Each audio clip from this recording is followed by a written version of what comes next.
The family of George Floyd met with President Biden and top lawmakers today to mark 1 year since Floyd's murder.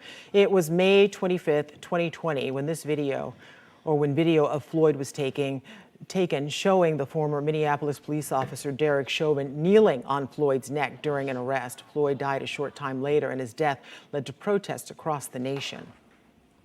Today is the day that he set the world in a rage, and people realize what's going on in America, and we all said enough is enough. President Biden called on Congress to come up with meaningful action on police reform by today, but that deadline will not be met. The calls for more transparency from police are being echoed here in Central Florida. In just hours, community members are expected to gather for a candlelight vigil at Lake Eola to remember Floyd and demand change. That's where News 6's Jerry Askin is and joins us live now. And Jerry, activists you spoke with said their fight is far from over. That's right, far from over. Hey, Julie. Hey, ladies. Right now we're at Lake Eola Park, where there is a 7 p.m. vigil planned here, really to honor George Floyd's life, but also to discuss where we go from here.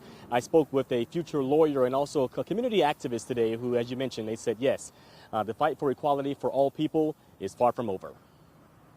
It's not just about black or white, it's about wrong or right. Russell Drake said there's no question what happened to George Floyd 1 year ago today was wrong. I think a year later, I'm still disappointed. And that's why he took part in many protests here across Central Florida last summer, like many people advocating for change. People needed to hear other people, let people know we're sick of this. And you saw worldwide outrage, because what we saw was a modern-day lynching. He told me the conviction of former Minneapolis police officer Derek Chauvin was a first step, but there's still way more to be done, like holding officers and legislators more accountable. And though there has been some legislative progress, Drake said he wants to see more laws designed to protect black people specifically. To make sure this is a continual movement, continual conversation.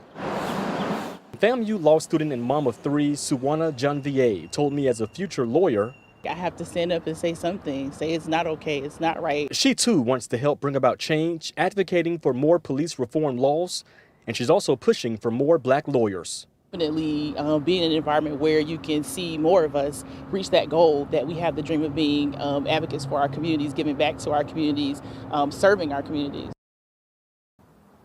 And the big thing we heard today is wanting to see more legislation. I'm getting to more of some of the legislation proposed and passed here in Florida and within the U.S. Congress. That's coming up here on News 6 at 6 o'clock. We're live here at Lake Eola Park. I'm Jerry Askin, getting results. News 6.